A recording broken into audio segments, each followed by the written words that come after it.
Designing अ qualitative study को हमने जब शुरू किया है तो उसको हमने कैसे शुरू किया था और क्या क्या चीजें हमने किस तरह शुरू किया था कि when we have when we start to think that we want to do or we want to conduct or we choose qualitative research or qualitative study design. So how do we start? How do we proceed? कैसे शुरू करते हैं हम? जी, एक एक point, एक एक चीज जो है वो सब लोग कोशिश करें इसमें कंट्रीब्यूट करें. जी प्लीज 5 to 10 मिनट्स इस पे लगाएंगे and then we move forward.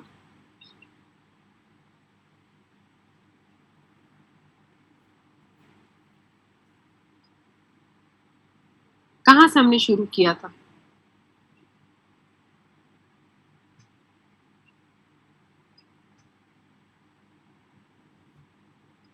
Ma'am study science पढ़ाई थी आपने.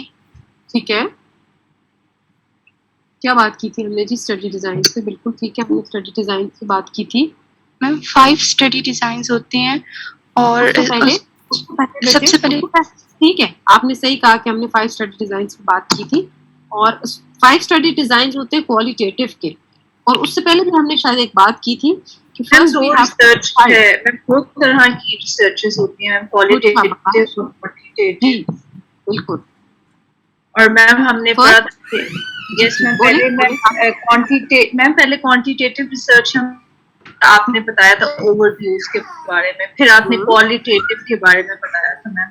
और मैम फिर क्वालिटेटिव के अंदर आपने 5 स्टडी डिजाइन्स बताए थे मैम. और फिर आपने हमें बताया था area. What is an area? Area is your expertise. Where are your strengths? ठीक है, ओके.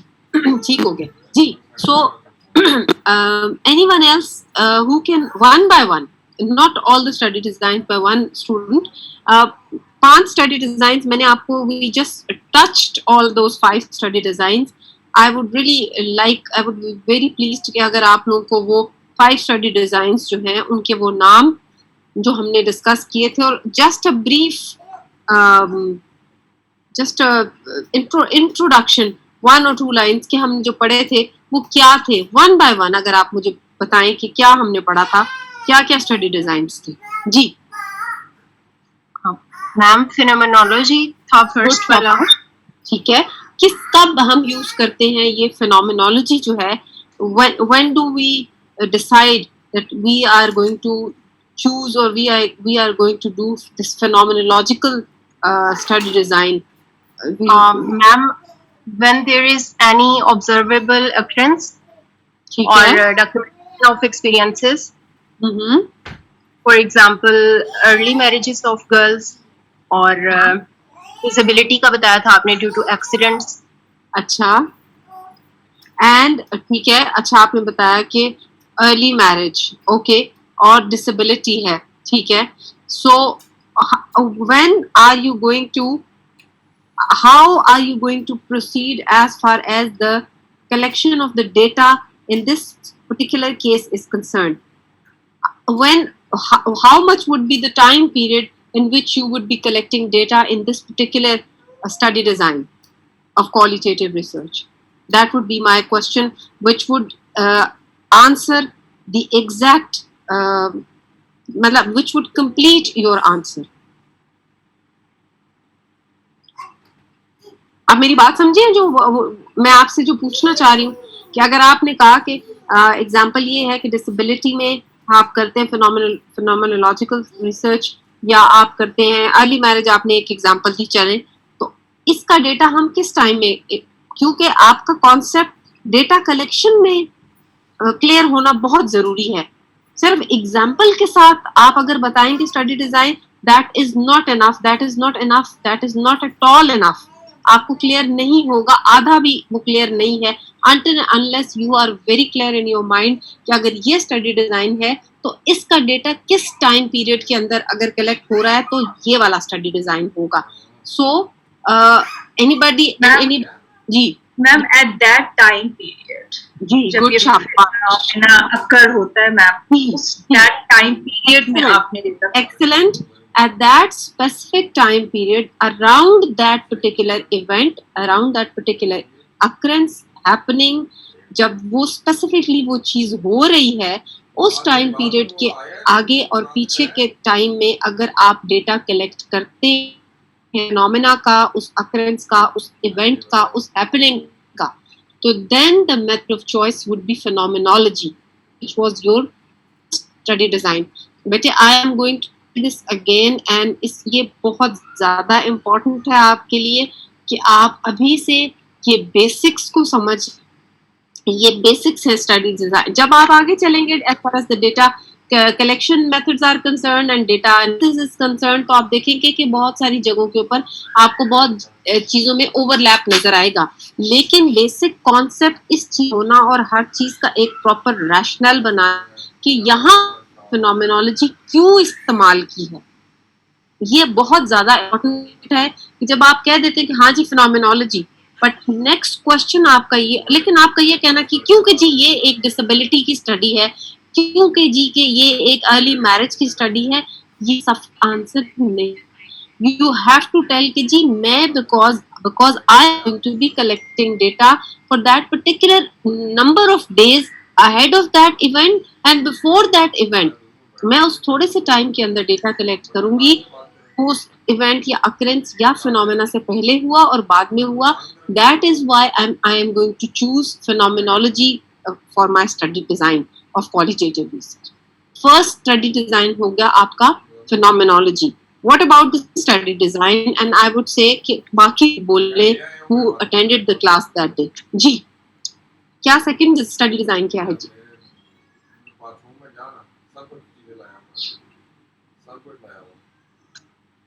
शीशा एक रहता है और क्या रहता है, एक शीशा रहता है.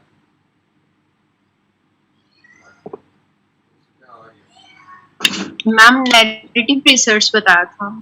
ठीक है, नैरेटिव रिसर्च है, गुड, शाबाश. नैरेटिव रिसर्च किस कंडीशन में, किस जगह पर आप करते हैं, क्या रैशनल होगा आपका, किस सूरत में आप नैरेटिव रिसर्च करते हैं? बस यही बात है ma'am these are repercussions of the phenomena. क्या चाहिए तुम्हें? इसको एक्सप्लेन करें, जो आपने ये जो सेंटेंस बोला है इसको मजीद एक्सप्लेन करें, बिकॉज थोड़ा इनकम्प्लीट, मतलब I am unable to understand what you trying to say. Ma'am, before or after maps of the phenomena. आप ज्यादातर एग्जांपल वो कहते हैं, सम एग्जांपल हमने कुछ एग्जांपल भी डिस्कस की थी. Did you attend the class last time? Yes, ma'am. तो हमने 2-3 एग्जांपल डिस्कस की थी. आपने डिसेबिलिटी की एग्जांपल डिस्कस की थी मैम. ठीक है, ठीक है. जैसे मैम आपने बताया था कि we have to discuss his life before, कैसी थी life before his disability, present में अब कैसी है, और what is his future perceptions about his life. Exactly कि आप नैरेटिव में हम ये 3 फेजेस को मैम डिस्कस करते हैं, बिफोर, प्रेजेंट एंड फ्यूचर. जी, we talk about the past, we talk about the present and we talk about the future. वही फिनोमेना, जैसे अगर आपने ये डिसेबिलिटी की बात की है या जैसे आप अर्ली मैरिजेस की बात कर रहे हैं, तो life of a group of people जो बिफोर गेटिंग मैरिड और when they got married and इस फिनोमेना को लेके आफ्टरवर्ड्स जो है उसकी जो रिपरकशंस हैं या जो उसकी इम्प्लीकेशंस हैं या जो उसका आफ्टरमैथ है या जो सोचते हैं कि इसका इन्फ्लुएंस या इसका जो इम्पैक्ट होगा उनकी लाइफ्स के ऊपर इन द लॉन्ग रन क्या होगा, अगर आप इस सारे टाइम पीरियड को पूरा over the life course perspective आप लेते हैं, ठीक है, तो उस सूरत में आपका जो मेथड ऑफ चॉइस होगा वो आप नैरेटिव रिसर्च के साथ उसको एक्सप्लोर करेंगे, इन टॉपिक्स को नैरेटिव के साथ करेंगे. ठीक हो गया जी. That is your second study design. जी तो अच्छा, बाकी लोग ये मुझे बार बार जो है सिर्फ अरूज की आवाज आती है, तो अब तो मतलब पहले भी आवाज मुझे अरूज की याद थी क्योंकि वो ये मरियम आमिर, सॉरी. तो ये मतलब एक ही बच्चा पढ़ता है या एक ही बच्चा क्लास अटेंड करता है, बाकी बच्चे किधर होते हैं, मतलब कहाँ है बच्चे बाकी? लॉग इन करके तो बाकी बच्चे मतलब अपने घर का काम कर रहे हैं या they are busy in doing something else, और because since we have not our we do not switch on our cameras, So that does not mean कि बेटा I am telling you कि this is going to be अल्लाह ना करे, but this is going to be your own loss अगर आप लोग नहीं पढ़ेंगे. मैंने पहले दिन से बताया था, don't take it light. It is very difficult. ये subject can be really nasty. जब ये इकट्ठा हो जाएगा course, then you will come to know कि ये कितना कोर्स आपका कवर हो चुका है. ये आपको पता भी नहीं चलेगा एक एक लेक्चर के अंदर. ये आप जब आप अपनी किताब खोलेंगे ना बेटे, आपको पता चलेगा कि तो please make it a habit कि कम से कम 4 क्रेडिट वाला जो कोर्सेज हैं, जब आप अपनी क्लास कर लेते हैं, आपके पास साल होते हैं, 8वें दिन दोबारा क्लास होती है, पढ़ा जरूर. This is very wrong. तो अगर आप नहीं पढ़ रहे हैं ठीक, मुझे पता है, आई टोटली एग्री कि रोजे चल रहे हैं, आपकी और कमिटमेंट्स भी हैं, पर थोड़ा सा पढ़े तो सही ना बेटे. मैं बिल्कुल एग्री आपसे, बिल्कुल. मैं ये नहीं कह रही कि आपने पूरा ही पढ़ना है और हर चीज, लेकिन सिर्फ एक बच्चा आंसर करेगा और उस बच्चे का मतलब वो हर क्लास में यही हो रहा है कि वही बच्चा आंसर कर रहा है, मुड़ के वही बच्चा जवाब दे रहा है. आई मीन दिस इज, वो बहुत अच्छी बात है कि वो पढ़ रहा है. I mean well done to her कि वो हर दफा वो जवाब देता है बच्चा, but that does not mean कि बाकी बच्चे नहीं जवाब देंगे. And what about boys? Are we having a girls class? या लड़कियों ने मना किया लड़कों को बात करने से? मैं तो मुझे मतलब क्लास में लड़के बिल्कुल नहीं बोलते. ये तो अच्छी बात नहीं है बच्चे. मतलब I wonder how are you going to be presenting your synopsis in your 4th semester, and how are you going to be presenting your thesis in front of the whole review committee? कि अगर आप लोग अभी ये class में participate नहीं करते.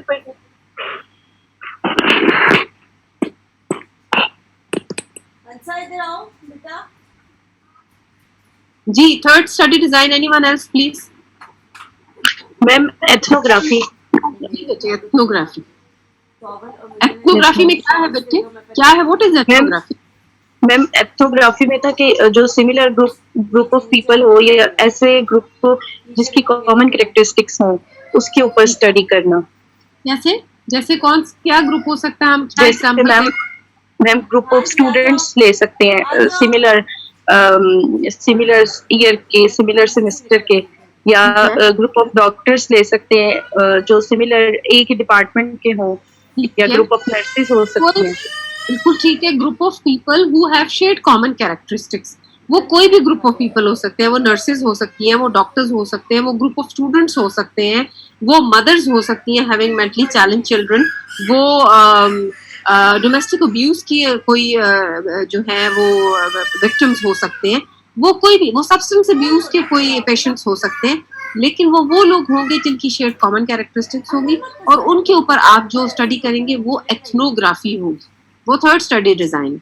जी, what was the 4th study design? Anyone else? Phenomenology होगी, नैरेटिव होगी, एथनोग्राफी होगी, 4th स्टडी डिजाइन, जो कि आपकी एपिडेमियोलॉजी से मिलता जुलता एक स्टडी डिजाइन का नाम था. Ma'am case study. शाबाश. Case study. केस स्टडी में क्या था जी?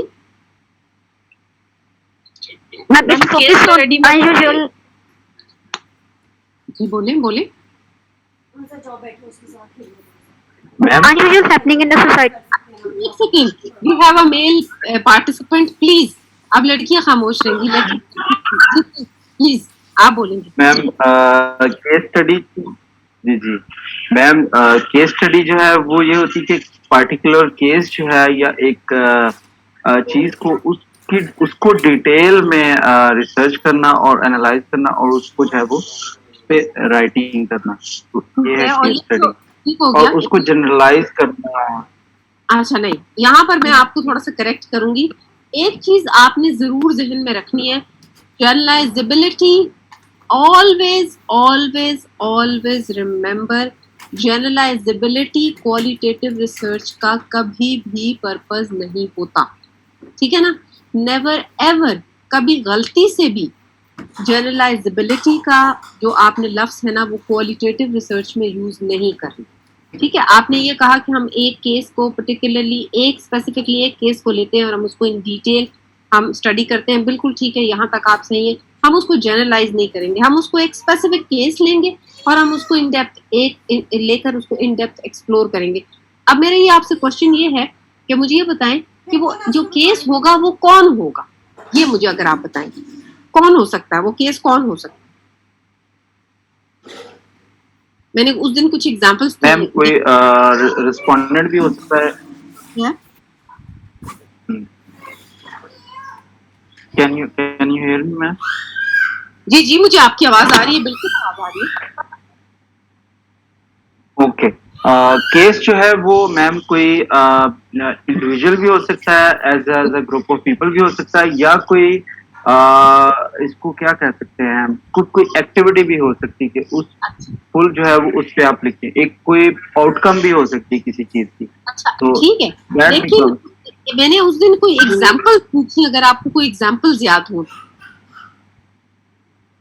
मैंने उस दिन ये वाला टॉपिक था ना, उस टाइम में मैं चला गया था, कुछ मीटिंग थी मेरी ऑनलाइन, तो लेकिन मैं अपने एक्सपीरियंस से बता रहा हूँ, मुझे आप करेक्ट कर एनीवन जो जिन्होंने भी उस दिन क्लास अटेंड की थी।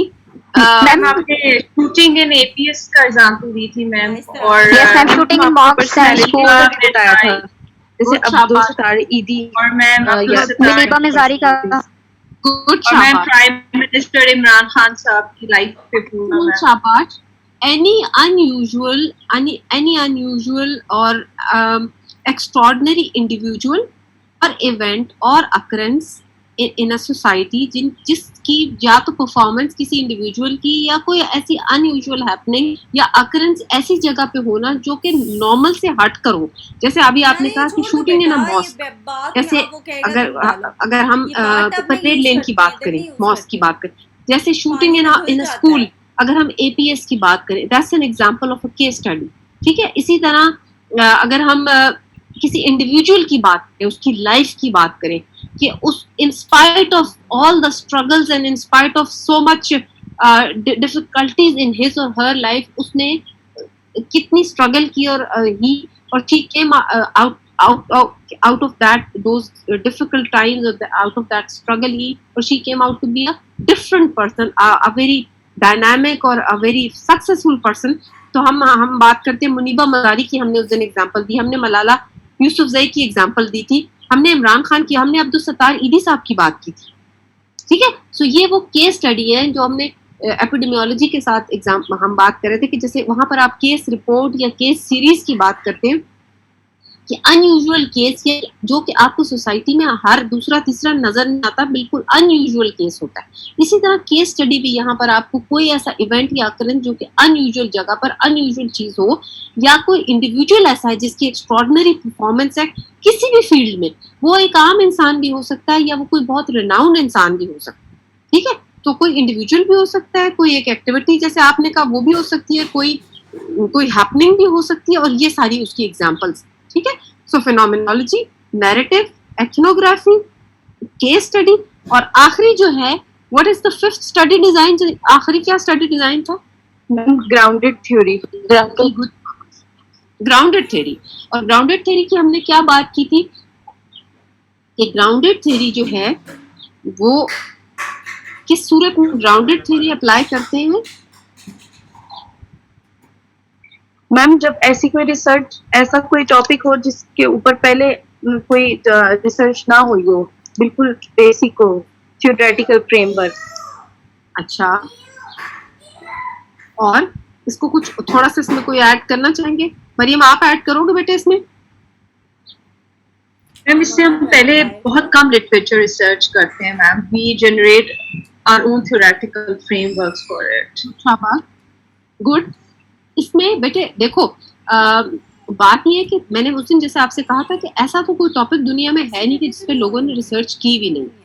यहाँ पर ग्राउंडेड थ्योरी को आपसे उस दिन मैंने कहा था, दोबारा भी बताऊंगी कि ग्राउंडेड थ्योरी को as a study design choose करने का आपका रैशनल ये होता है कि आप उस टॉपिक को अपने पर्सपेक्टिव से, अपने कंटेक्चुअल फैक्टर्स के साथ, अपने बैकग्राउंड के साथ, अपनी सोशो डेमोग्राफिक्स को लेकर अपने कॉन्टेक्स्ट के अंदर आप उस टॉपिक को एक्सप्लोर करना चाहते हो।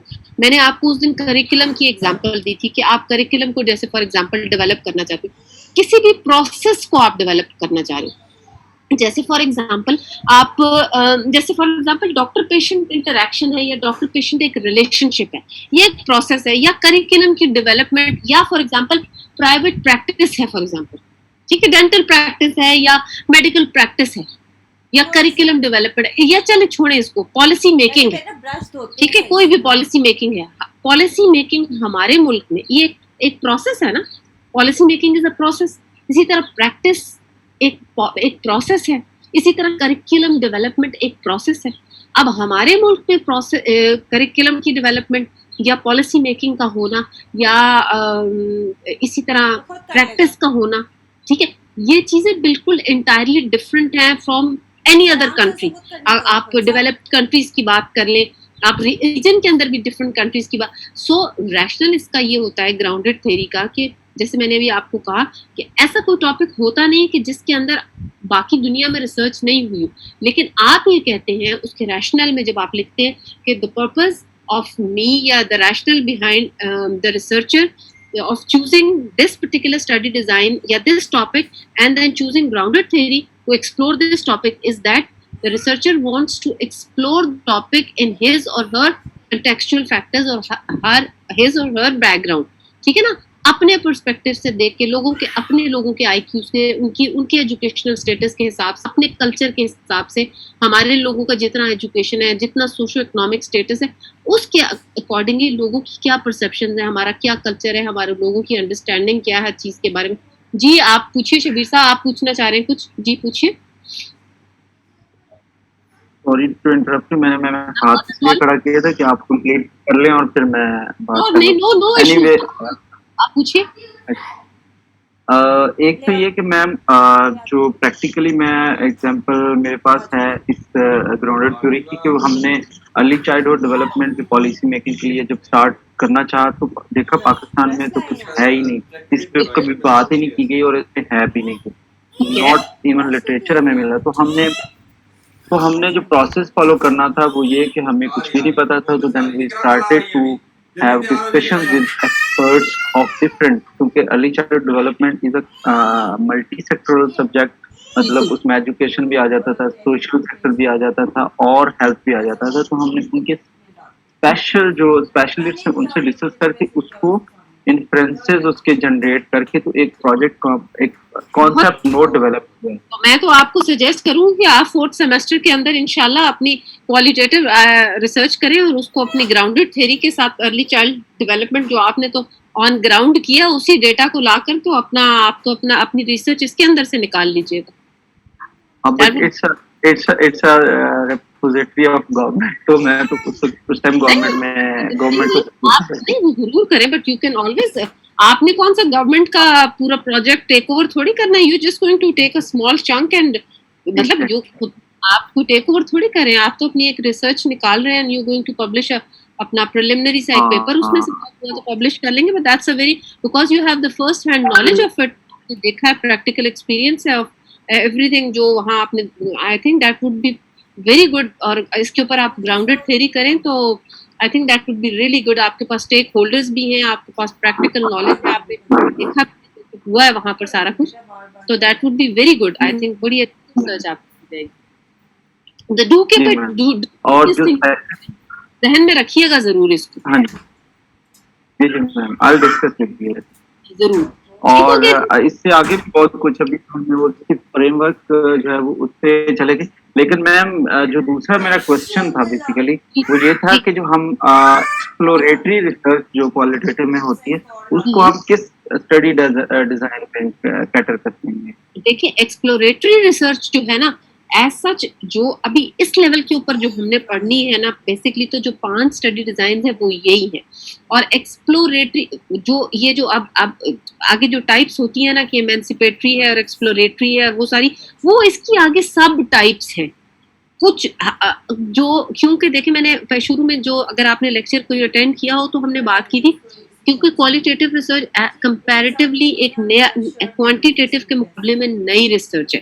तो डिफरेंट रिसर्चर्स जब डिफरेंट टाइम्स के अंदर आते रहे हैं तो उन्होंने स्टडी डिजाइन्स भी इवन उसके ऊपर भी उन्होंने डिफरेंटली कमेंट किया है। और कुछ लोगों ने इवन ये जो 5 स्टडी डिजाइन हम जिनको कहते हैं उन्होंने इसको थ्योरेटिकल फ्रेमवर्क भी कहा है और कुछ लोग कहते हैं कि नहीं, ये थ्योरेटिकल फ्रेमवर्क नहीं है, ये तो अलग से स्टडी डिजाइन है।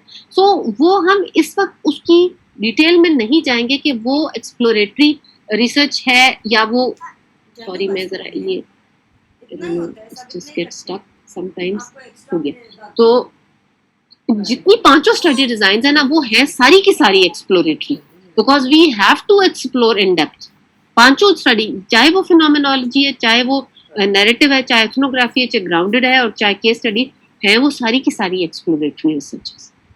We have to explore them, ठीक है। उसके अंदर अलग से ये नहीं हम कह सकते कि नहीं सिर्फ फिनोमेनोलॉजी जो है वो एक्सप्लोरेटरी रिसर्च है, सारी की सारी एक्सप्लोर, लेकिन ये हमारा कहना यानी एक्सप्लोरेटरी रिसर्च अलग से इन स्टडी डिजाइन्स के अलावा कोई एक्सप्लोरेटरी रिसर्च होती है, एज सच वो कोई अलग से एक्सप्लोरेटरी रिसर्च अलग से कोई नहीं होती। आपको मेरे, you got my point?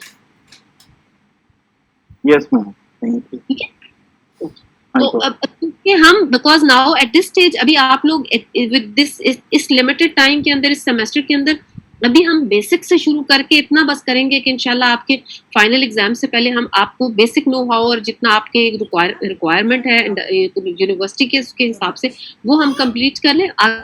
Sky is the limit. अगर आप लोग ये चीजें आप लोग कर लेते then you can always later on build on these thing.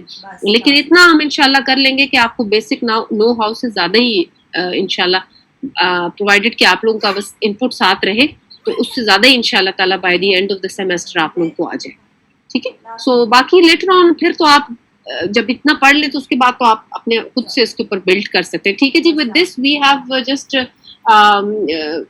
Revised our 5 study design. और उसके बाद फिर हमने थोड़ी सी बात की थी कि हमने एरिया क्या होता है। जब हम डिसाइड कर लेते हैं कि हमारा स्टडी डिजाइन क्या होगा तो उसके बाद फिर थिंग्स गेट वेरी क्लियर कि हमें जब हमें स्टडी डिजाइन पता चल जाता है तो फिर हमारे जहन में मेथोडोलॉजी आ जाती है। जब मेथोडोलॉजी हो तो then we get a road map कि हमें इसके अकॉर्डिंगली चलना है। ठीक हो गया। और उसके अंदर सबसे पहले हम एरिया डिसाइड करते हैं। और अभी जैसे मरियम ने कहा कि एरिया क्या होता है कि आपका एरिया ऑफ एक्सपर्टीज हो।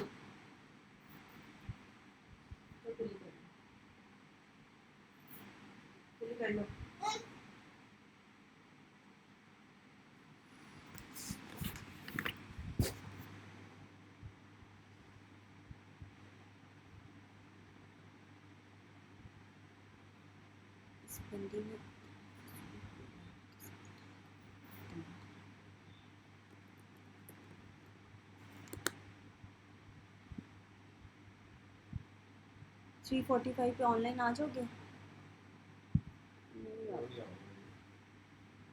मेरी अटेंडेंस नहीं लग रही है। ख्याल रखना कि मेरा दिमाग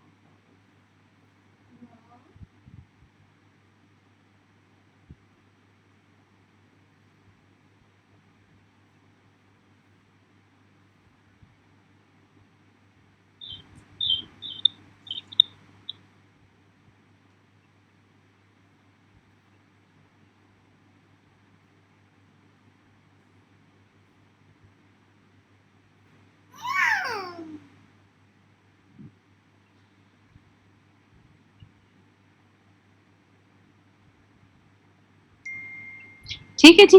सो एरिया का सबसे पहले एरिया ऑफ एक्सपर्टीज जो है वो आपको बहुत जरूरी है कि आपका एरिया ऑफ एक्सपर्टीज क्या है वो अंदर रहना बहुत जरूरी है, क्योंकि वहाँ वो आपकी बेसिक क्वालिफिकेशन है, उधर आपका एक्सपीरियंस है, आपके ऑब्जर्वेशंस है। आपको पता है कि यहाँ पर क्या फ्लॉज हैं, इधर क्या जो है वो इधर क्या प्रॉब्लम्स हैं जो एड्रेस किए जा सकते हैं। और वो आपसे ज्यादा बेहतर किसी को नहीं पता, बजाय इसके कि आप एक नई चीज को एक्सप्लोर करना शुरू करें जो कि बहुत टाइम कंज्यूमिंग भी हो सकता है। व्हाई नॉट कि आप उस जगह के अंदर से अपनी रिसर्च का टॉपिक निकालें जो कि जिसमें आपका अपना जो आपकी क्वालिफिकेशन और जहाँ पर आपका पर्सनल एक्सपीरियंस है वर्किंग इस तरह चूज करते हैं। और एरिया के बाद क्या चीज होती है, हमने जो सेकंड चीज बात की थी, सबसे पहले फिर क्या चीज हो गई, सबसे पहले हो गया डिजाइन डिजाइन हो गया। नंबर 2 के ऊपर आ गया एरिया और नंबर 3 टॉपिक। टॉपिक क्या होता है, हमने उस दिन थोड़ी सी एक्सरसाइज इधर ही की थी ऑनलाइन ही हमने कि एरिया में से टॉपिक को किस तरह एक्सट्रैक्ट किया जाता है। हमने इंडस्ट्री या फैक्ट्रीज को लेकर एग्जांपल की थी हमने, एंटीनेटल केयर को या उसको लेकर मैटरनल केयर को लेके हमने उसमें से टॉपिक्स को टीज आउट किया था। हमने इसी तरह जो है एंटीनेटल केयर को लेके हमने उसमें से टॉपिक्स को टीज आउट किया था। सो जो and let's just have a quick revision कि जो लोग उस दिन नहीं थे, and I am very concerned, please do try to attend. I am not saying कि बाकी क्लासें मत अटेंड करें, but please do try an extra effort not to miss your classes of quantitative and qualitative research, because I'm telling you कि ये अगर आप लोग classes attend नहीं करेंगे तो it's going to be a lot of problem। आपको आपके एग्जाम के अंदर बहुत ही conceptual questions आते हैं, you won't be able to answer and you won't be able to attempt your paper unless you attend the classes। देखे ना, ये जो यहाँ पर लिखा है या ये जो बुक में लिखा है क्वेश्चन उसके अकॉर्डिंगली नहीं होंगे, जो क्लासेस में हम अटेंड जो हम डिस्कस करते हैं चीजें उसके अकॉर्डिंगली भी बहुत सारी होंगी। तो you need to attend the class, please make an extra effort, या फिर मेक इस तरह एफर्ट कर लें कि किसी को अपने ऑन बिहाफ ऑफ योरसेल्फ किसी को बोल दिया करें कि जो नोट्स बनाए या कुछ अगर पॉइंट्स नोट कर लें तो please do take those notes from that person. अपने किसी कलीग से फ्रेंड से वो नोट्स ले लिया करें ताकि आप वो पढ़ लिया करें।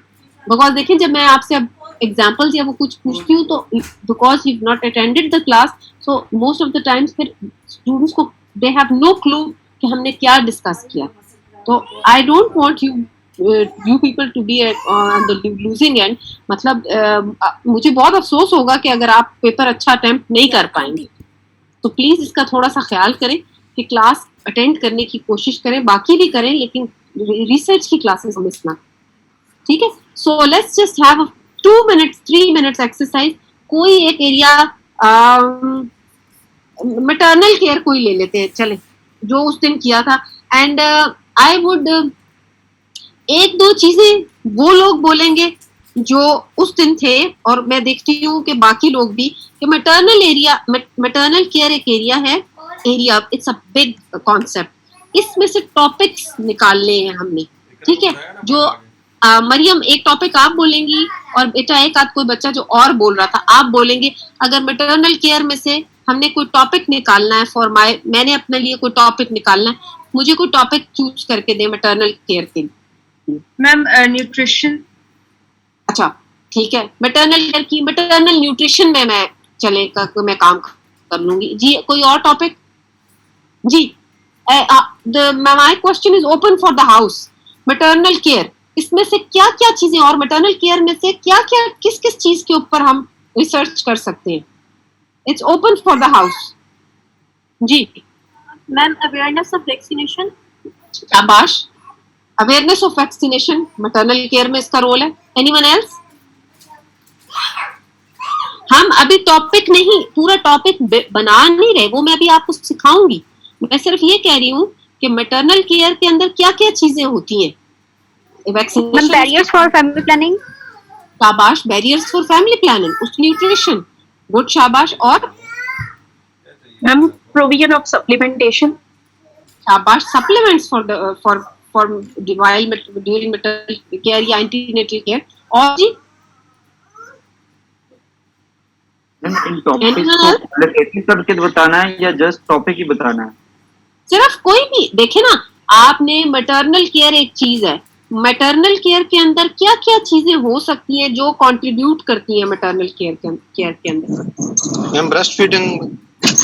आकाश, excellent prevention of any disease or disorder. Sorry unsafe abortion, excellent. बेटे ये डिजीज वाला दोबारा बोले। Ma'am, prevention of any disease or disorder during pregnancy or something. अच्छा ठीक है, चले ठीक है, ओके। और प्रिवेंशन ऑफ एनीमिया ड्यूरिंग शाबाश, एनीमिया, गुड शाबाश, वेरी गुड। और anything else?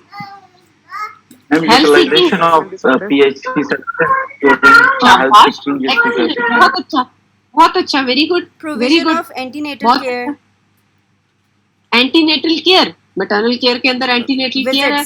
Health seeking behaviour हो सकता है, barriers to health seeking ma'am awareness या education regarding health of mother.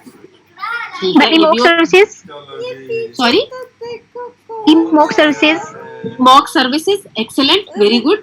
तो आप देखें कि ये एक मैटरनल केयर एक टॉपिक था और एक एरिया था, और उसके अंदर से आपने कितने सारे टॉपिक्स निकाले. तो उस दिन हम यही बात कर रहे थे कि मैटर्न के एरिया जो होता है वो एक ब्रॉडर टर्म होती है, और वो है जो आपका, जो अभी मैंने बात की कि आपका जिसमें आपकी का एक्सपीरियंस है, जहाँ पे आपने कहीं काम किया हुआ है, कोई जो भी आपकी प्रीवियस क्वालिफिकेशन है, या जो अभी आपने कोई अब प्रेजेंट आपकी वो आपका एरिया है. और उसमें से आप कोई भी टॉपिक चूज कर लेते हैं. और वो टॉपिक कहाँ से आ सकते हैं, वो टॉपिक हमने उस दिन डिस्कस किया था, वहीं पे हम रुके थे कि टॉपिक कहाँ से आ सकता है, कि टॉपिक आप या तो आपने कुछ बीच में कोई कोर्स अटेंड किया है, इसी अभी को आजकल कोई कोर्स अटेंड करे, उधर से आपको टॉपिक कोई पसंद आ गया, या अभी जहाँ पर आप काम करते हैं वहां पर कोई आपने ऐसी कोई ऑब्जर्वेशन से आपको कोई टॉपिक पसंद आ गया, या आपको कोई सुपरवाइजर सजेस्ट कर देता कि नहीं आप ये टॉपिक कर लो, तो आपको वो टॉपिक पसंद आ गया, या आपको काफी अरसे से एक पर्सनल मोटिवेशन या इंक्लिनेशन थी कि मुझे ये टॉपिक बहुत इंट्रीग करता है और मैं इसी टॉपिक के ऊपर अपनी रिसर्च करूंगा या करूंगी.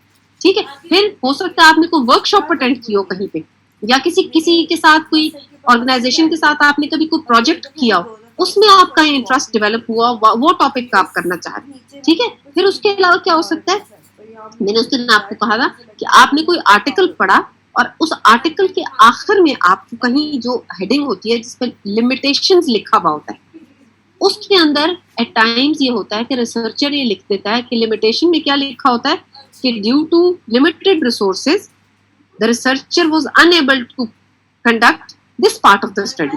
कुछ भी वो, जैसे मैंने उस दिन एग्जांपल दी थी कि जैसे उसने क्या कहा कि उसने कहा मैं मेल्स में कर सका, मैं फीमेल्स में नहीं कर सका, या पेरेंट्स में या सिबलिंग्स में, या मैं कंपैरेटिव स्टडीज. वेरी गुड बेटे, शाबाश, एक्सीलेंट. कि मैं ड्यू टू की लिमिटेशन में से ये लिख दिया कि क्योंकि लिमिटेड टाइम था तो द रिसर्चर वाज अनएबल. अच्छा, याद हमेशा रखिएगा, लिखते हैं जब रिसर्च को, कभी ये नहीं लिखते रिसर्च में अब ये जैसे मैं लिख रही हूँ रिसर्च और मैं अपनी लिमिटेशंस लिख रही हूँ, तो मैं लिखूं I was unable to conduct the research on males. लिखेंगे the researcher was unable. ठीक है ना, डायरेक्ट फॉर्म में नहीं लिखते, फर्स्ट उसमें नहीं लिखते the researcher was unable to conduct the research on the males. सो आपके लिए उसने जो आने वाले जो रिसर्चर्स हैं उनके लिए उसने एक जगह छोड़ दी, एक गैप है. सो वो ये हिंट दे रहा है कि जो आने वाले रिसर्चर्स हैं वो इस एरिया को एड्रेस कर लें. या researcher was unable to conduct the research on the siblings of the parents पे उसने कर ली, सिबलिंग्स में नहीं कर सका. सो लिमिटेशंस जो होती है ना हेडिंग आखिर में आर्टिकल के, वहां से भी आपको अपना टॉपिक वो वहां से भी मिल सकता है. टॉपिक इन सब जगहों से आपको मिल सकता है. आपको खुद इंटरेस्ट हो, आपकी ऑब्जर्वेशन हो, आपको चलते फिरते कहीं टॉपिक किसी इंटरेस्ट आपको मिल जाए, आपको आपका रिसर्च आपका जो सुपरवाइजर है वो सजेस्ट कर दे, क्लास में डिस्कशन में आपको कहीं कोई कोर्स आपने अटेंड किया है, कोई वर्कशॉप आपने अटेंड किया है, कहीं पे आपने कहीं कोई सेमिनार, कोई कॉन्फ्रेंस अटेंड किया, वहां पर आपको कोई चीज इंटरेस्टिंग लगी, वो उसको आप चूज कर लेते हैं अपने लिए, टॉपिक कहीं से निकाल लेते हैं. किसी ऑर्गेनाइजेशन के साथ आपने प्रोजेक्ट किया, वहां से आप टॉपिक, ये लिमिटेशंस में से जो आर्टिकल होता है उसके आखिर में या वे फॉरवर्ड लिखा होता है, उसमें से आप कोई टॉपिक आपको वहां से कोई टॉपिक मिल जाता है, वहां से कोई आइडिया आपको ट्रिगर कर जाता है.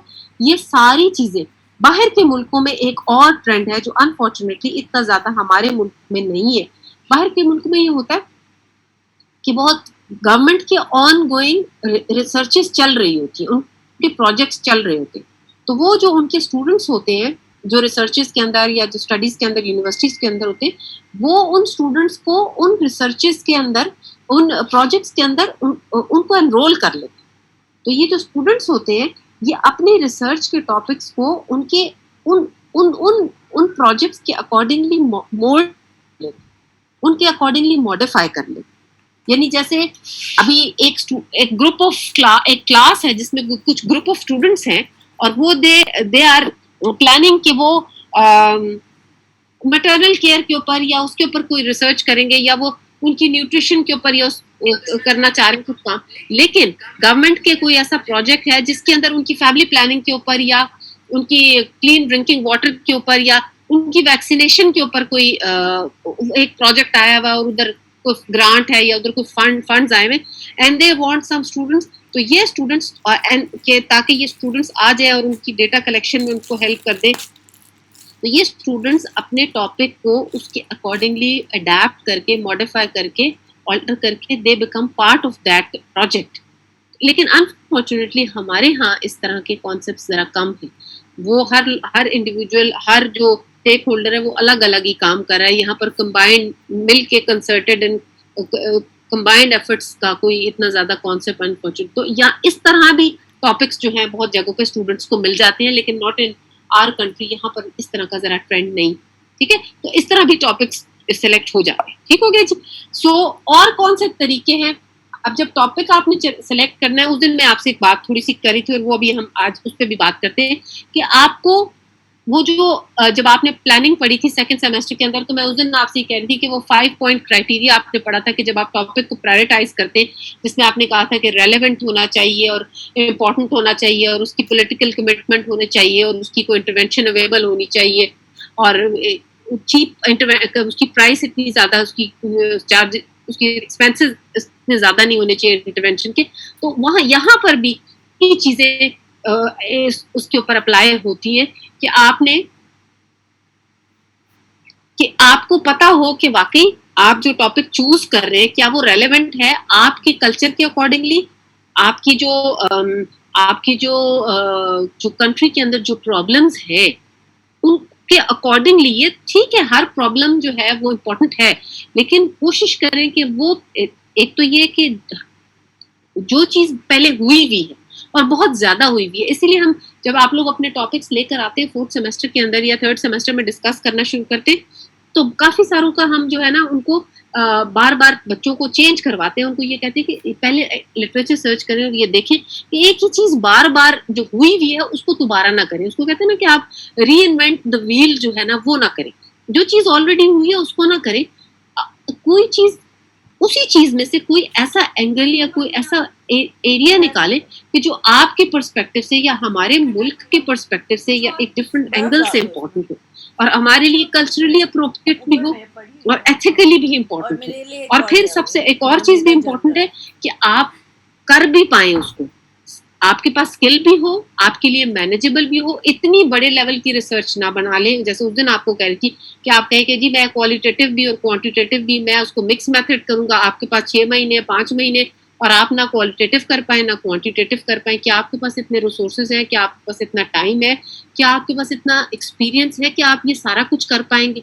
ये सारी चीजें, आपकी अपनी कमिटमेंट, आपकी अपनी पर्सनल मोटिवेशन का होना इसमें बहुत ज्यादा इंपॉर्टेंट है, ठीक है।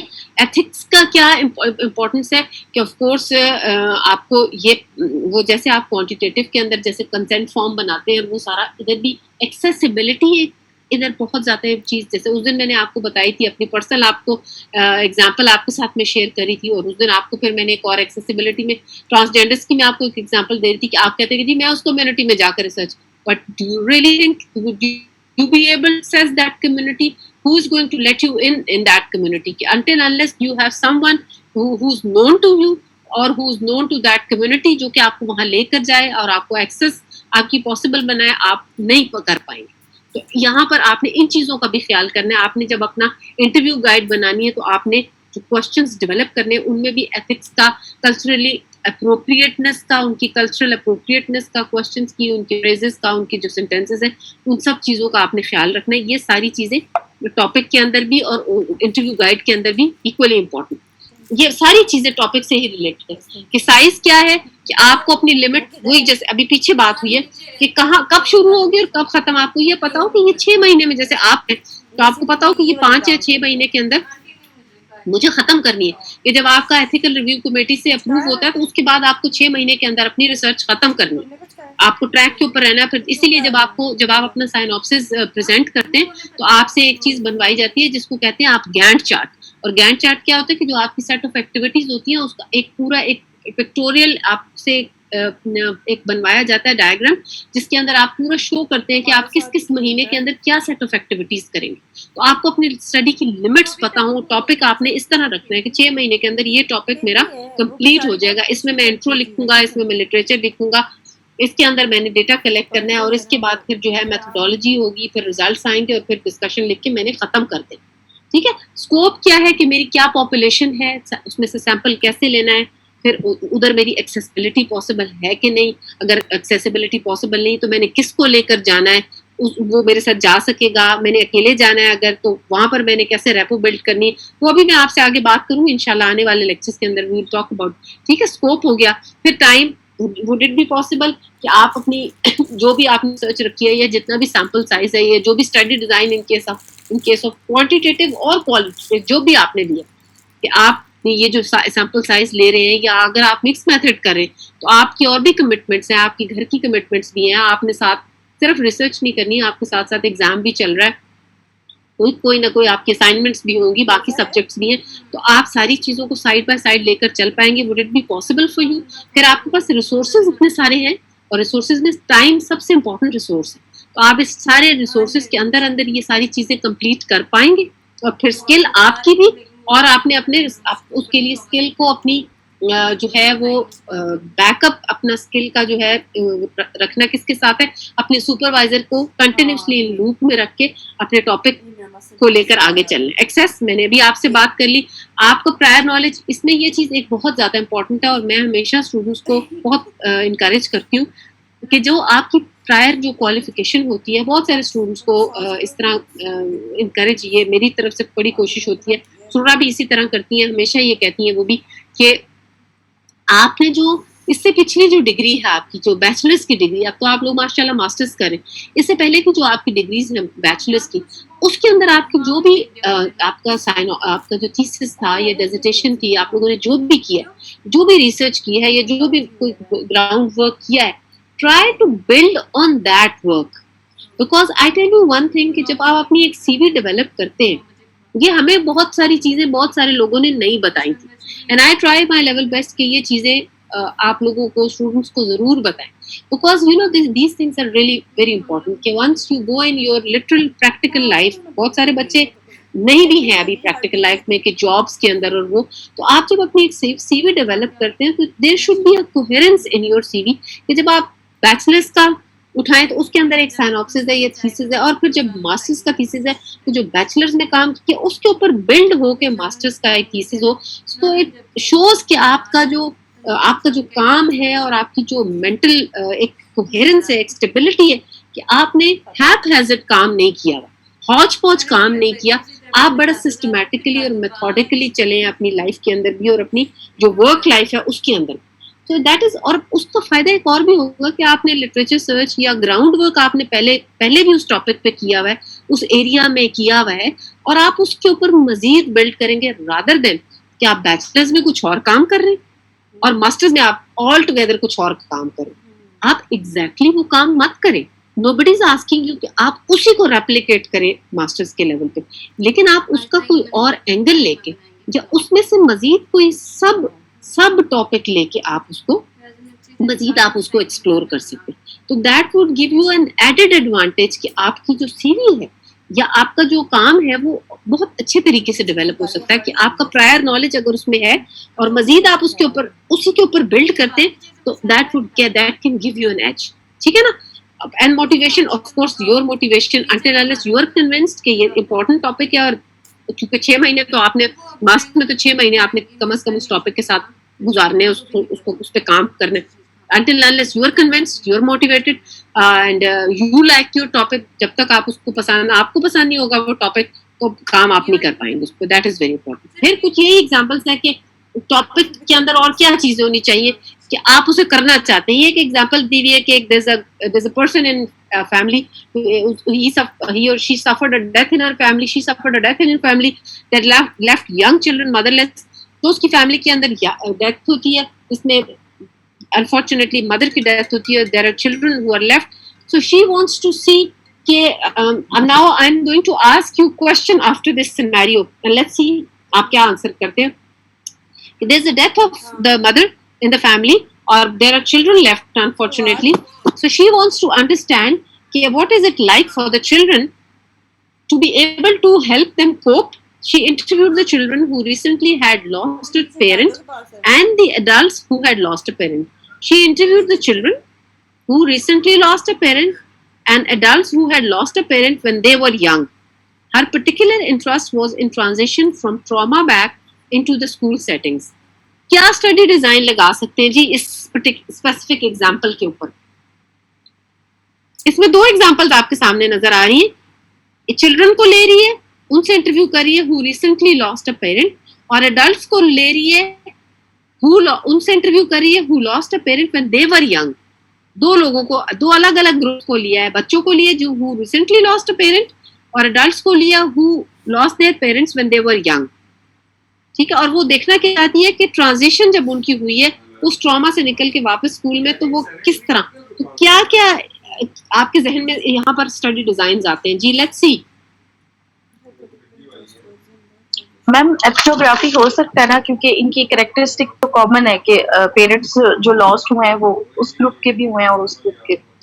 एथनोग्राफी कैन, यस, आपने उसको जस्टिफाई ठीक किया, बिल्कुल. 1 साइड पे कर दें इसको, ठीक हो गया. एथनोग्राफी ना लॉजिकल हो सकता है मैम उन बच्चों का, because they just lost their parents in that period of time. आप बता सकते हैं कि इस पीरियड ऑफ टाइम में दे लॉस्ट देयर पेरेंट्स. ठीक हो गया. और जी, और इसके अलावा गुड, शाबाश. एथनोग्राफी हो गया, फिनोमिनोलॉजी हो गया, और एक जरा गौर करें ना, गौर करें, एक और भी स्टडी डिजाइन बनता है.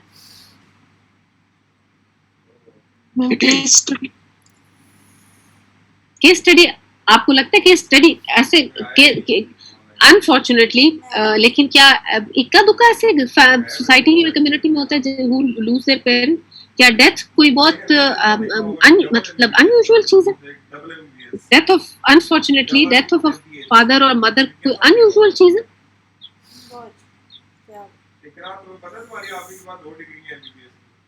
I think case study is totally out in this example, जो मेरा ख्याल है. Phenomenology, yes. Ethnography, yes.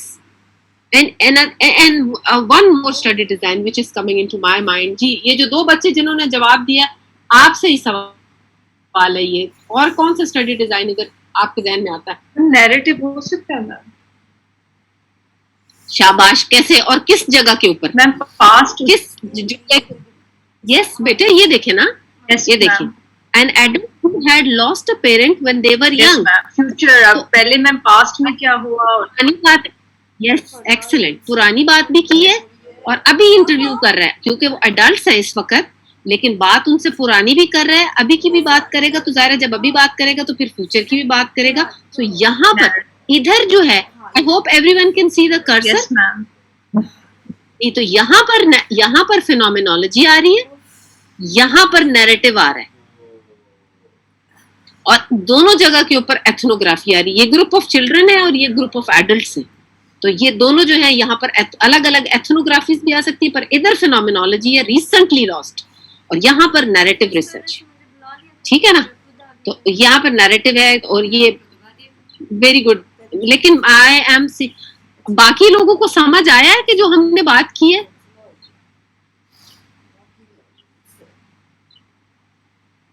Yes, ma'am. Yes, ma'am. Yes. सिर्फ 2, 3, 4, 3 और किसी की आवाज नहीं आ रही. आई होप आप लोगों को ये तो नहीं लग रहा कि हम कोई ग्रीक या कोई और जबान बोल रहे हैं. Please do share with me. Are you with me or is it too difficult? Ma'am, can you please explain ethnography, how it is? अच्छा, एथनोग्राफी. अच्छा, एथनोग्राफी, सिर्फ एथनोग्राफी, और are you clear about phenomenology? नहीं, एक second, let me just ask, ethnography यहाँ पर कैसे apply होगी, ये समझाऊं? Yes ma'am. अच्छा, देखो बेटे, ये ग्रुप ऑफ चिल्ड्रन है ना, उनकी क्या शेयर्ड कॉमन कैरेक्टरिस्टिक है? जिनकी मदर की डेथ हुई है. ये ग्रुप ऑफ एडल्ट्स हैं, इनकी क्या शेयर्ड कॉमन कैरेक्टरिस्टिक है? इनकी भी मदर की डेथ हुई थी. तो ये शेयर्ड कॉमन कैरेक्टरिस्टिक है इनकी कि नहीं, है कि नहीं? तो ये एक एथनोग्राफिक ग्रुप हो गया ना, ऐसे ही हो गया ना? समझ आ गई बेटे? ठीक है जी। बाकी लोग प्लीज मुझे, बाकी किसी की, ये कितने लोग हैं हमारे मेरे साथ? 24। मुझे सिर्फ 3 या 4 लोगों की आवाज आ रही है, बाकी लोगों को मेरी कुछ समझ आ रही है जो मैं बोल रही हूँ? प्लीज मुझसे बात करें, आई एम सीरियसली कंसर्न। ये जो मैंने अभी एग्जांपल आप लोगों के साथ शेयर किए, ये किसी को बाकी लोगों को समझ आई है? Yes ma'am.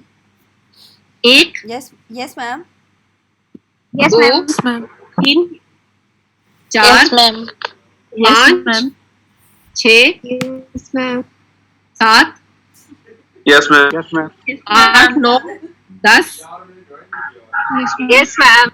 11, 12, 24 लोग हैं। Yes, ma'am.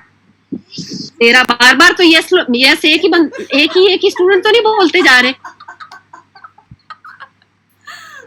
अभी भी 13 हुए, 24 लोग हैं इस वक्त, मतलब मुझे हटा के 22।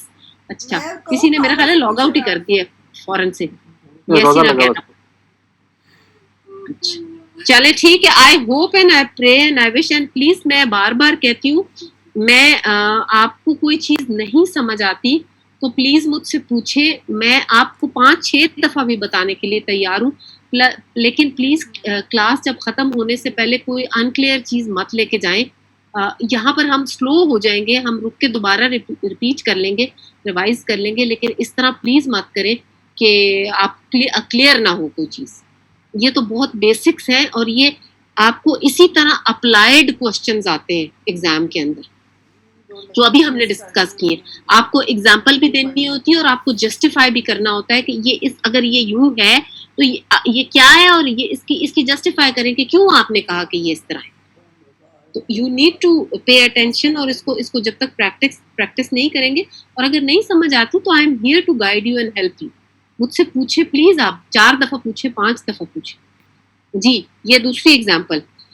एक और देखिए कि टॉपिक आप चूज कर रहे हैं। आप क्यों टॉपिक और किस लिए टॉपिक चूज करते हैं कि आप तो इस टॉपिक की वजह से आप नॉलेज में कंट्रीब्यूट करना चाहते हैं, कि वो कहते हैं कि ये this was this one person, वो इस थ्योरी को यूज करके, इस थ्योरी से आप बहुत अच्छी तरह वाकिफ हैं, सिंबॉलिक इंटरैक्शनिज्म की थ्योरी को उसने यूज करके उसने कहा कि करिकुलम्स की डेवलपमेंट के लिए अर्ली चाइल्डहुड यानी छोटे बच्चों का जो टीचर्स थे, उसने कहा कि उनकी नज़र में करिकुलम डेवलपमेंट क्या है, और उसने स्कूल्स के अंदर और उसने वहाँ पर डॉक्यूमेंट्स को देख के और टीचर्स को देख के कुछ ऑब्जर्वेशंस के साथ और इंटरव्यूज करके उसने करिकुलम डेवलपमेंट को उसके ऊपर काम किया। बेसिकली ये भी एक टॉपिक, मतलब टॉपिक चूज करने का ये भी एक उसका मतलब ये भी एक टॉपिक था कि आई शुड डू दिस, ये भी एक तरीका है। ठीक है, सो इसके ऊपर ये मतलब this could be one topic. ये भी एक रीजन था टॉपिक का कि वो कंट्रीब्यूट करना चाहती है नॉलेज के अंदर। सो करिकुलम डेवलपमेंट, क्या स्टडी डिजाइन होगा जी?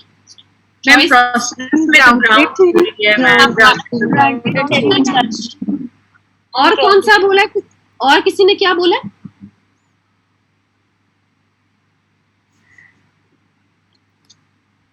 कोई और हो सकता है?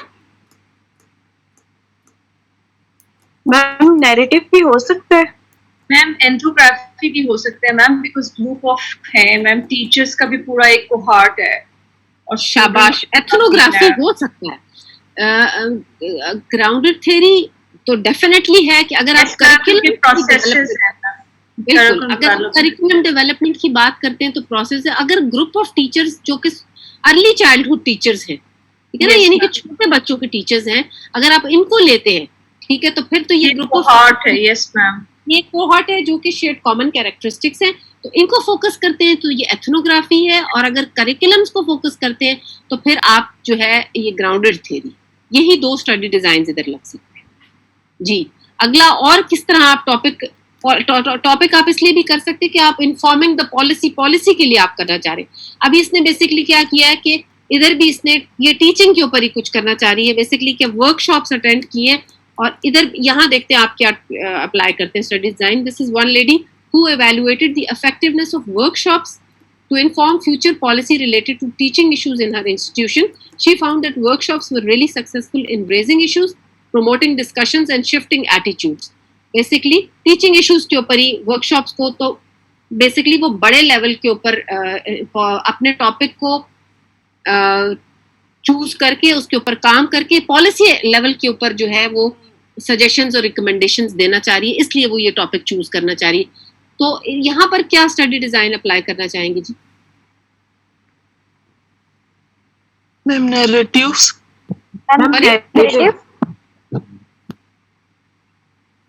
Study design. सोचे बेटे जरा सोचे.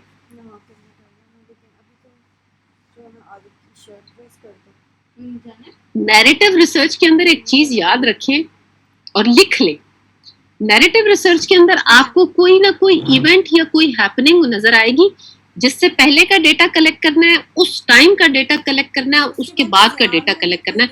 यहाँ पर आप कोई इवेंट या कोई फिनोमेना होता हुआ नजर नहीं आ रहा. फिनोमेना कोई नहीं है इधर, ना कोई इवेंट हुआ है, ये सिर्फ वर्कशॉप हो रही है. फिनोमेना या इवेंट का मतलब है डिसेबिलिटी, कोई एक्सीडेंट, कोई बर्थ ऑफ सॉरी नहीं है एथनोग्राफी. ग्राउंडेड. ये जिसने एथनोग्राफी कहा और जिसने ग्राउंडेड कहा, दोनों वन बाय वन होल्ड करें और दोनों जस्टिफिकेशंस दें. जी ग्राउंडेड वाले पहले बताएं कि ग्राउंडेड क्यों है जी, किस चीज पे फोकस करेंगे तो ग्राउंडेड होगा. मैम पॉलिसी रिलेटेड एक वर्कशॉप है मैम, एक प्रोसेस है जिसमें शी फाउंड के वर्कशॉप विल बी सक्सेसफुल और प्रमोटिंग. मैम इस तरह से कुछ है जिसमें कोई फिनोमेना नहीं है मैम, कोई कोहार्ट नहीं है. Agreed agreed. अच्छा अब आपने कहा एथनोग्राफी. अच्छा एथनोग्राफी जो है वो किस तरह होगा? अगर हम इसको कहें कि एथनोग्राफी है तो evaluated the effectiveness of workshops to inform future policy related to teaching issues in her institutions. यहाँ पर कोई ऐसा आपको कोई ग्रुप ऑफ पीपल नजर तो नहीं आ रहे वैसे जिनके ऊपर आप फोकस करके हैं कि यहाँ पर एथनोग्राफी. अगर यहाँ पर कोई ऐसा ग्रुप ऑफ पीपल जिनका जिक्र किया होता तो फिर तो हम इसको कहते कि ये एथनोग्राफी है. यहाँ पर कोई आपको नजर तो नहीं आते ऐसे ग्रुप. तो आई वुड से कि ये स्टैंड अलोन एथनो मतलब आपको ग्राउंडेड थ्योरी ही नजर आती है. ठीक है. अच्छा अब ये देखें, नीचे देखें, ये एक टॉपिक है, ये एक इशू है जो कि एक रिसर्चर की इंडिविजुअल ऑब्जर्वेशन है. आपने अपनी सोसाइटी में देखा, उस रिसर्चर ने अपने नेबरहुड में देखा और वो उसको टॉपिक बना रही है या बना रहा है. Concerning about the nature of silent bullying among girls, Tanya sent a research project in place to gain insight into how the pre-adolescent and adolescent girls form friendship. Tanya used video clips from the popular media to stimulate discussion. Silent bullying. जी क्या study design हो सकता है ये?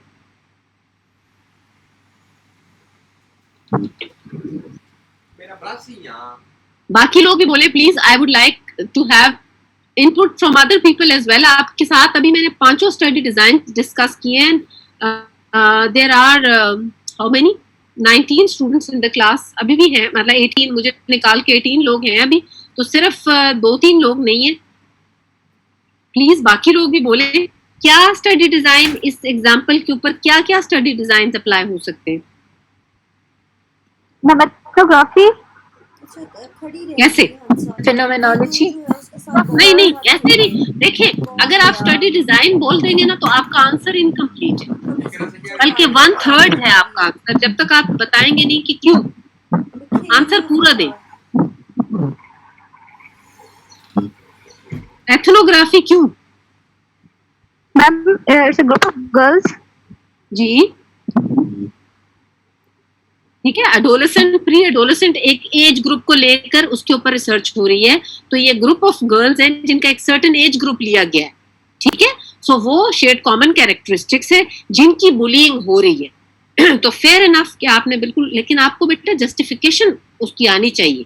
Answer ये बिल्कुल जो है ना, आपको अगर आप इस तरह की चीज लिखेंगे ना पेपर में तो आप समझे कि आधा नंबर नहीं बनता इसका, 1/3 ऑफ अ मार्क बनता है इसका, जब तक आप इसको जस्टिफाई नहीं करेंगे कि क्यों आप कह रहे हैं कि ये स्टडी डिजाइन ठीक. लेकिन आपने आंसर ठीक दिया कि ये अगर इसको एड्रेस करेंगे तो ये एथनोग्राफी है जी. इसके अलावा और क्या स्टडी डिजाइन हो सकता है?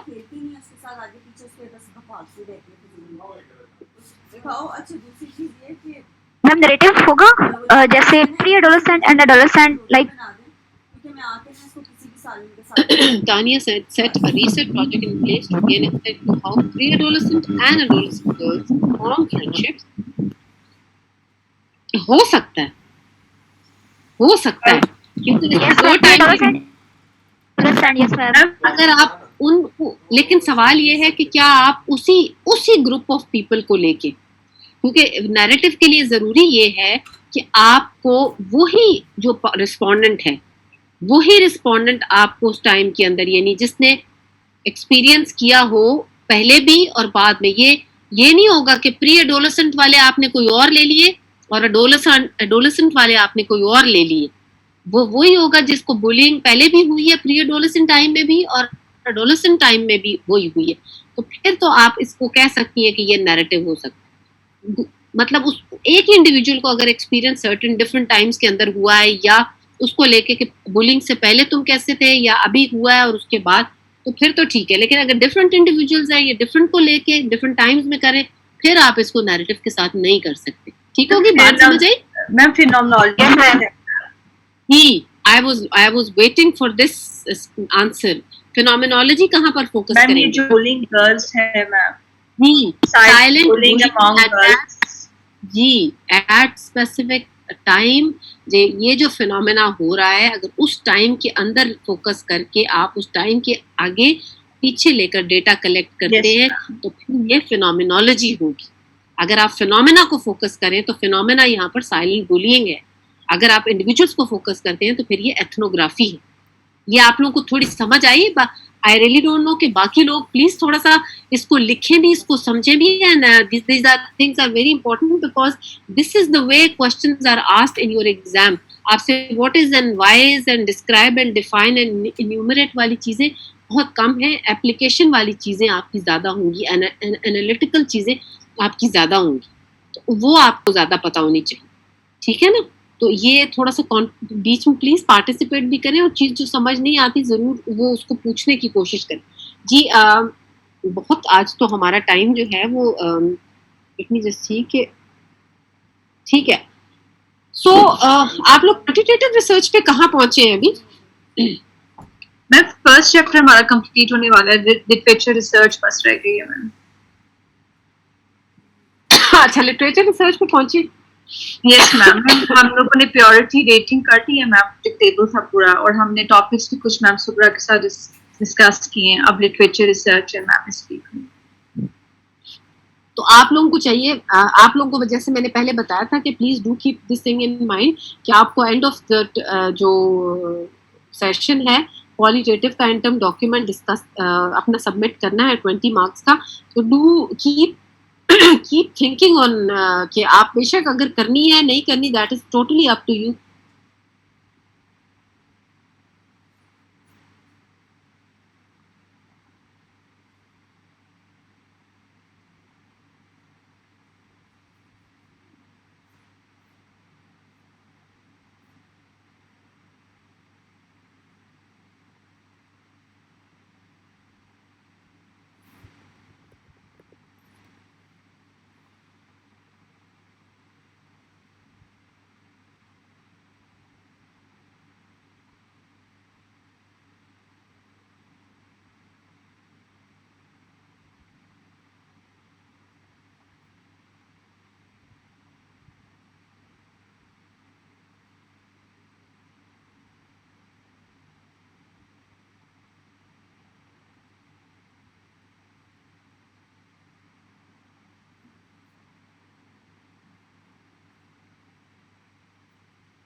अच्छा जी, तो वो आप साथ साथ जो है ना थोड़ा सा सोचते रहा करें क्वालिटेटिव को भी बेशक, लेकिन ये कि वो जो आपने 4th सेमेस्टर में जैसे भी चाहे आप क्वांटिटेटिव करें क्वालिटेटिव करें, totally up to you people, लेकिन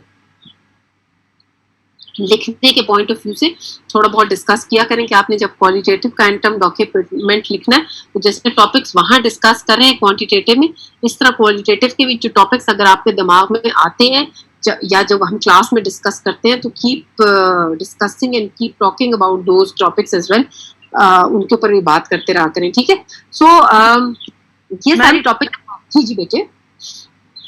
मैम एक टॉपिक डिस्कस करना था आपके साथ। Ma'am as I am from Quetta, ma'am यहाँ पे काफ़ी ट्रॉपिकल एरियाज है बलूचिस्तान में जहाँ पे मलेरिया शुरू से एंडेमिक रहा है। तो मैम मलेरिया पे हम काम कर सकते हैं मैम? अभी तो लाइक कोरोना पेंडेमिक है, तो मैम मलेरिया को, यस मैम, मलेरिया को हम टॉपिक मतलब ले सकते हैं? लेकिन मलेरिया के ऊपर क्या, व्हाट अबाउट मलेरिया? मैम वही टॉपिक आई थॉट कि मैम आपसे पूछूं, अगर आप सजेस्ट करें कोई, आई डोंट नो के। नहीं लेकिन बेटे देखिए, उसमें ये है ना कि आप मलेरिया तो चलो हो गया, लेकिन मलेरिया के बारे में कुछ आपके जहन में तो कुछ होगा ना कि मलेरिया से रिलेटेड क्या, कि मलेरिया से के ऊपर उसकी ट्रीटमेंट के ऊपर कॉस्ट क्या आती है, या लोगों की अवेयरनेस के बारे में आप पूछना चाहती हैं, या आप ये कि गवर्नमेंट की उसके बारे में क्या स्ट्रेटजीज हैं, या उसके लिए प्रिवेंशन के बारे में नॉलेज, लोगों का नॉलेज एटीट्यूड उनका क्या है, या उसको कैसे प्रिवेंट किया जा सकता है, या इस तरह की आप क्या, आपके जहन में क्या है, आप उसको लेके मलेरिया या डेंगू या इसको लेके आप करना क्या चाहती हैं? आपके जहन में कुछ तो होगा ना मैम? कोई ऐसा मैम यहाँ पे तो बहुत से प्रोग्राम्स चल रहे हैं, और मैम कोई ऐसा टॉपिक जो मैम एक्सेसिबल हो। और उसका ये तरीका है कि आप लिटरेचर, आप गूगल के ऊपर उसको सर्च करें, उसको ना आप थोड़ा रोज कंप्यूटर पे बैठे और लिटरेचर सर्च करें, ठीक है ना। जैसे आपको डॉक्टर सुग्रा रोजाना हर हफ्ते पढ़ा रही है ना कि किस तरह आपने, आपको बताएंगी कि आपने कैसे कीवर्ड्स डालने हैं और किस तरह आपने उसको सर्च करना है। तो वो जिस तरह वो बता रही है, अगर आपको मलेरिया में या आपको डेंगू में इंटरेस्ट है तो जिस तरह वो गाइड करें उसी में आप, it's a very good topic, ठीक है, लेकिन जरूरी तो नहीं कि आपने मलेरिया को लेके क्लिनिकली करना है, क्योंकि आप तो ज़ाहिर पब्लिक हेल्थ कर रही हैं, जो कि आपने प्रिवेंटिव एस्पेक्ट को लेके अपने टॉपिक को रखना है ना। तो आप उसके अंदर बहुत सारी चीजें कर सकती हैं कि प्रिवेंटिव स्ट्रेटजीज क्या है, लोगों की अवेयरनेस क्या है, गवर्नमेंट के क्या प्रोग्राम्स हैं, उसके ऊपर स्पेंडिंग कितनी हो रही है, लोगों का कितना एक्सपेंडिचर होता है उसके ऊपर क्या, या रूरल अर्बन डिफरेंसेस क्या है, ट्रीटमेंट, मतलब उसमें बहुत सारी चीजें हो सकती है। और दूसरा ये कि आप थोड़ा बैठ के ना लिटरेचर थोड़ा सा नेट के ऊपर पढ़ें कि मलेरिया के ऊपर पब्लिक हेल्थ के अंदर क्या टॉपिक्स, लो इनकम कंट्रीज के अंदर या पाकिस्तान के अंदर क्या चीजें आप एक्सप्लोर कर सकती हैं, या क्या टॉपिक्स जो है इस तरह के कीवर्ड्स लिख के लिटरेचर को देखें, थोड़ा सा इंटरनेट के ऊपर देखें, वो आपको उसमें से बहुत सारे आइडियाज मिलेंगे, ठीक है। ओके, यस मैम जी। तो ठीक है जी, सो हमने टॉपिक को थोड़ा सा डिस्कस किया और हम थोड़ा सा ये कॉन्सेप्चुअल फ्रेमवर्क को थोड़ा डिस्कस करते हैं, और मेरा ख्याल है पर्पस स्टेटमेंट जो है ना वो नेक्स्ट टाइम करेंगे। सो मैंने उस दिन आपसे बात की थी कि थ्योरेटिकल फ्रेमवर्क जो है वो कितना इंपॉर्टेंट होता है, और थ्योरी क्या होती है उस दिन शायद डिस्कस किया था, but let me just tell you once again. Theory क्या है? थ्योरी बेसिकली होती है it's a collection of facts, और कलेक्शन ऑफ फैक्ट्स क्या है? When you do your research तो आप कलेक्ट करते हैं इन्फॉर्मेशन, उस इंफॉर्मेशन को आप एक ऑर्डरली मैनर के अंदर लेकर आते हैं, आप सिस्टमैटिकली मेथोडिकली उसको एक ऑर्डरली मैनर के अंदर लाते हैं, और वो कलेक्शन ऑफ फैक्ट्स को आप जब सिस्टमैटिकली इंटर रिलेट करके लिखते हैं तो that becomes a theory. It is not necessary कि आप अपनी रिसर्च के अंदर कोई प्री फॉर्म्ड या कोई वैलिडेटेड थ्योरी ही अप्लाई करें, you can make your own theory, and theory is nothing but collection of facts which is put into an order. तो उसी को आप थ्योरी भी कहते हैं और उसी को आप थ्योरेटिकल फ्रेमवर्क भी कहते हैं। और थ्योरेटिकल फ्रेमवर्क्स बहुत जो हम अप्लाई करते हैं और ये जो हम पढ़ते हैं, जिसमें आपने SBH के अंदर भी पढ़े थे कि जो सोशल इकोलॉजिकल मॉडल था, या ट्रांस थ्योरेटिक मॉडल था, या हेल्थ बिलीफ मॉडल था, या आपने सोशल कंस्ट्रक्टिविज्म पढ़ा, या सिंबॉलिक इंटरेक्शनिज्म पढ़ा, या मार्क्सिज्म पढ़ा, या फेमिनिज्म पढ़ा, ये जो सारी चीजें पढ़ी थी ये वो थ्योरेटिकल फ्रेमवर्क्स थे जो बहुत सारे साइकोलॉजिस्ट ने और सोशोलॉजिस्ट ने अपने टाइम के अंदर बहुत सारी ऑब्जर्वेशंस के साथ और बेतहाशा कलेक्शन ऑफ फैक्ट्स और इंफॉर्मेशन लेकर और फिर उसको एनालाइज किया, इकट्ठा किया, और उसके बाद उनको उनके रिलेशनशिप्स डेवलप करके वो थ्योरीज और थ्योरेटिकल फ्रेमवर्क्स बनाए थे। उनके मुकाबले में कंसेप्चुअल फ्रेमवर्क जो होता है, देखिए try to understand, this is very very important, इसको बिल्कुल कंफ्यूज नहीं करना। I would suggest and I would recommend कि उस 25-26 में से 28 में से आप जो 12-14 लोग रह गए हैं, आप लोग अपनी कागज और पेंसिल के साथ ये थ्योरेटिकल फ्रेमवर्क और कंसेप्चुअल फ्रेमवर्क का डिफरेंस अपने पास लिखें कि थ्योरेटिकल फ्रेमवर्क जो होता है दैट्स अ ब्रॉडर टर्म. जो थ्योरेटिकल फ्रेमवर्क होता है दैट हैज बीन डेवलप्ड, ये जो हम पढ़ते हैं जिनके मैंने अभी आपके साथ नाम लिए इतने सारे, वो मोस्टली जो थ्योरेटिकल फ्रेमवर्क्स हैं वो जो होते हैं that is a broader term, that is a broader concept. वो बहुत सारे जो रिसर्चर्स होते हैं, जो सोशोलॉजिस्ट हैं, साइकोलॉजिस्ट हैं, अभी क्योंकि ज़ाहिर है हम हेल्थ की बात कर रहे हैं, पब्लिक हेल्थ की बात करें, एपिडेमियोलॉजिस्ट हैं, रिसर्चर्स हैं, स्टेटिस्टिशियंस हैं, इन लोगों की कलेक्टिव एफर्ट्स के साथ और डेटा कलेक्शन के साथ और डेटा एनालिसिस के साथ, फिर वो चाहे क्वालिटेटिव है या चाहे वो क्वांटिटेटिव है, उनकी एफर्ट्स के साथ और कलेक्शन के साथ और एनालिसिस के साथ डेटा के वो जो है वो उन्होंने वो रिड्यूस किया डेटा को और कुछ थ्योरीज जनरेट की, तो उससे वो थ्योरेटिकल फ्रेमवर्क्स डेवलप हुए. So it is a broader concept. यानी आप देखें ना कि इसकी एग्जांपल ये है कि एक थ्योरेटिकल फ्रेमवर्क है जो कि सिंबॉलिक इंटरैक्शनिज्म है, या एक थ्योरेटिकल फ्रेमवर्क है जो सोशल कंस्ट्रक्टिविज्म है. वो आप अपनी रियल लाइफ एग्जांपल्स में सोसाइटी पे मल्टीपल जगह पे अप्लाई कर सकते हैं. या फेमिनिज्म है फॉर एग्जांपल, तो वो आप फैमिली प्लानिंग पे भी लगा सकते हैं, वो आप डोमेस्टिक अब्यूज पे भी लगा सकते हैं, वो आप सेक्सुअल हरासमेंट पे भी लगा सकते हैं, वो आप वर्किंग वुमेन के ऊपर भी लगा सकते हैं. ये बात आपको मेरी समझ आई कि theoretical framework is a broader concept, और कंसेप्चुअल फ्रेमवर्क जो होता है in contrast conceptual framework her researcher का इंडिविजुअल सेट ऑफ आइडियाज होती है. ठीक है, यानी जब आप अपनी रिसर्च करेंगे, और कलेक्शन ऑफ फैक्ट्स और कलेक्शन ऑफ डेटा और कलेक्शन ऑफ इंफॉर्मेशन करेंगे, तो आप उसको जब अपनी ऑर्डरली मैनर के अंदर लाएंगे, और उसमें बहुत सारे, देखिए आपको अगर याद हो तो आपने प्लानिंग पढ़ी है सेकंड सेमेस्टर के अंदर, और उसके अंदर आपने एक प्रॉब्लम ट्री पढ़ा था और एक नीड ट्री पढ़ा था, याद है आप लोगों को? Yes ma'am. Yes ma'am. वो जो प्रॉब्लम ट्री था और वो नीड ट्री था, वो आपका एक कॉन्सेप्चुअल फ्रेमवर्क था. यानी वो जो किसी भी रिसर्चर ने वो मैटरनल मोर्टालिटी को सेंटर में रख के एक डेटा, उसमें से डेटा कलेक्ट किया, और वो जो कलेक्शन ऑफ फैक्ट्स थे वो उस रिसर्चर के, उसने सारे के सारे उनको ऑर्डरली मैनर के अंदर लिखा, और वो उसका एक कॉन्सेप्चुअल फ्रेमवर्क बन गया.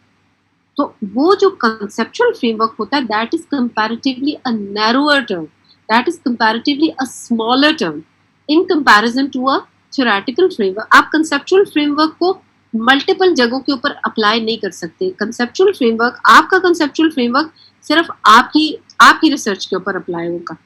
थ्योरेटिकल फ्रेमवर्क जो है, एक थ्योरेटिकल फ्रेमवर्क मल्टीपल जगहों के ऊपर अप्लाई हो सकता है. ये चीज आपको समझ आई मेरी बात की? Yes ma'am. Yes ma'am. है वो भी कलेक्शन ऑफ फैक्ट्स, और है थ्योरेटिकल फ्रेमवर्क भी कंसेप्चुअल कलेक्शन ऑफ फैक्ट्स, वो भी कलेक्शन ऑफ फैक्ट्स है, और ये भी कलेक्शन ऑफ फैक्ट्स है. लेकिन वो बहुत सारे रिसर्चर्स और बहुत सारे लोगों की एफर्ट्स के बाद जो है वो ऑर्डरली मैनर के अंदर फ्रेमवर्क्स को लाया गया, तो वो थ्योरेटिकल फ्रेमवर्क्स बने. कंसेप्चुअल फ्रेमवर्क ये कलेक्शन ऑफ आइडियाज हैं, कलेक्शन ऑफ कॉन्सेप्ट्स हैं, उनके एसोसिएशंस बनाए गए, लेकिन ये इंडिविजुअल टू इंडिविजुअल जो रिसर्चर है, रिसर्च का जो उसका काम है, ये उसके ऊपर अप्लाई होता है. हाँ, उसने ज़ाहिर लिटरेचर पे व्यू और लिटरेचर सर्च किया है, लेकिन कंसेप्चुअल फ्रेमवर्क जो होता है वो नैरोअर स्मॉलर टर्म होती है, स्मॉलर लेवल के ऊपर अप्लाई किया जाता है. इस लेवल के ऊपर आपको कंसेप्चुअल फ्रेमवर्क और थ्योरेटिकल फ्रेमवर्क का यहाँ पर आपको सिर्फ इतना ही पता होना चाहिए. सो स्टेप्स क्या थे जब हम डिजाइन कर रहे हैं, मैं साथ साथ आपको रिवाइज कराऊंगी, क्योंकि इन्हीं हेडिंग्स को लेकर आप अपना जो एंड टर्म डॉक्यूमेंट है बनाएंगे, और इन्हीं हेडिंग्स को जहन में रखते हुए आप अपनी रिसर्च कंडक्ट करते हैं. पहले डिजाइन होता है, फिर एरिया होता है, फिर टॉपिक होता है. ठीक है, आपने जो अभी तक यहाँ से इससे पहले आप लोगों ने डिस्कस किया, ठीक है. उसके बाद आपका कंसेप्चुअल फ्रेमवर्क और थ्योरेटिकल फ्रेमवर्क है, और ये बेसिकली कुछ भी नहीं है, ये वही जो हमने पढ़ा हुआ है कि क्वालिटेटिव रिसर्च कैसी होती है, इमर्जिंग है, आइटरेटिव है, साइक्लिकल होती है, ये मैं सारा आपको बताऊंगी. Let's not talk about this. ये बेसिकली डिफरेंसेस बताए हुए क्वालिटेटिव के और क्वांटिटेटिव के, जो कि आपने डिस्कस किए हुए.